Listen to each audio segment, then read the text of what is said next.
Mi abuelo fue un llaurón, mi abuelo fue un llaurón. No faltarem mai les bledes.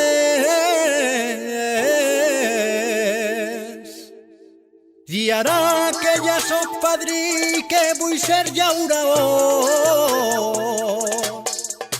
i asfalt damunt d'eixes terres.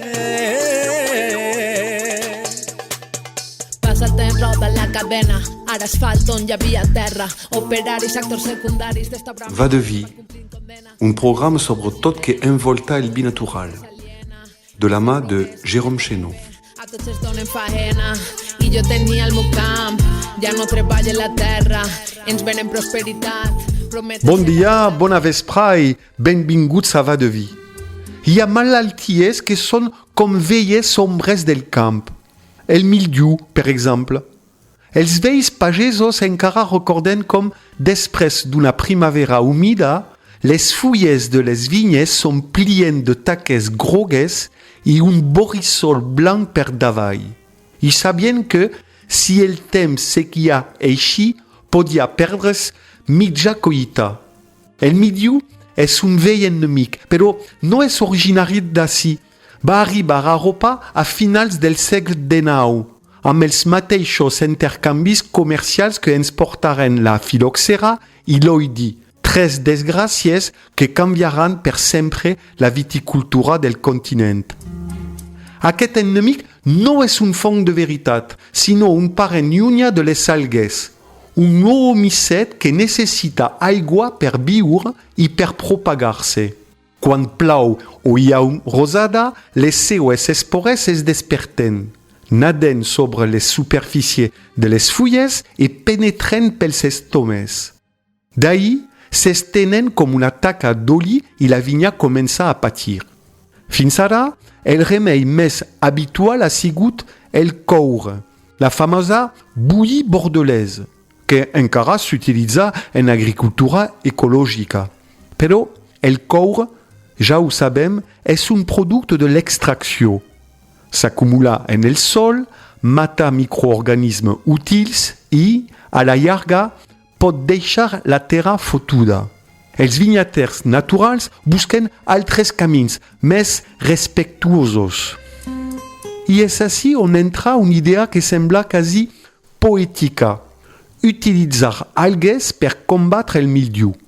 No és ciència-ficció, és ciència viva. A França, una empresa que es diu Immunize Biocontrol, tenim més credibilitat quan sona anglès. Doncs aquesta empresa ha descobert una microalga marina, un tal Amphidinium carterae, capaç de frenar el mildiu amb una eficàcia sorprenent, entre un 77 i 98% segons els assajos.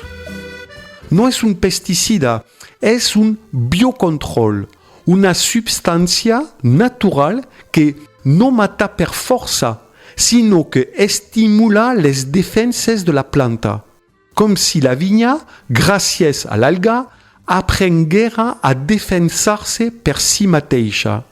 És bonic pensar-ho així. Una aliança entre dos mons, el de la mar i el de la terra.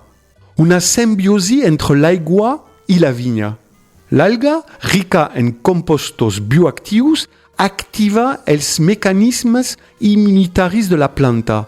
I quan arriben les condicions humides, la vinya ja està preparada, com vacunada. En alguns experiments, el percentatge de fulles infectades ha passat de 97 al 22%. I la intensitat de la malaltia s'ha reduït dràsticament. Tot això sense deixar rastres tòxics ni metalls pesants al sol. Però no és un miracle instantani. Encara és una tecnologia jove que es provarà a gran escala els pròxims anys. Es parla de 2026 per als primers productes comercials. Pot ser un poc més tard per a les aplicacions directes en la vinya. I, com tot el que és bio, dependrà del clima, del maneig de la coberta vegetal o de la ventilació del fullatge. En viticultura no hi ha fórmules màgiques, només equilibri.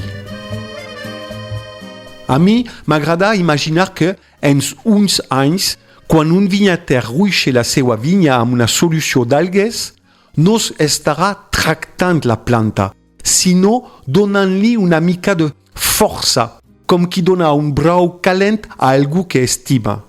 Que la vinya no serà només un cultiu, sinó un ésser viu que col·labora amb els altres éssers vius per resistir, créixer i donar fruit.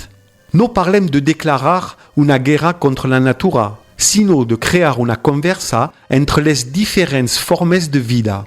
Sempre us dic, és una part de l'esperit del binatural, aquesta idea de fer les coses amb la natura, no contra ella. Salut, vi i bones festes a tots i totes.